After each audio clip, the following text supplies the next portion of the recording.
Hello everybody, welcome back. Today as well we have got to another video. In this video I'll show you how you can sign in to Zengo Wallet. But before that, please do make sure to like our video, subscribe our channel, and yes, without any further delay, let's get started. So first of all, go to your app store and make sure you have installed the particular app. We're gonna search it up and there you go. We're gonna tap on the get opt button and simply install it first. Then once it's done being installed, tap on this option of open, and now this is how it's gonna look like, secure by default. I'm gonna continue further, and which will simply let me go through this option of creating myself an account. Once you have done that, you're gonna again open up your app.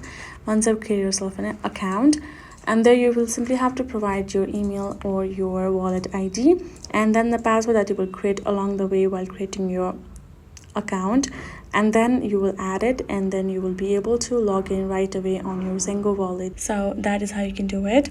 Hope this video was helpful to you all. Thank you so much for watching, and yes, I'll see you guys in our next video.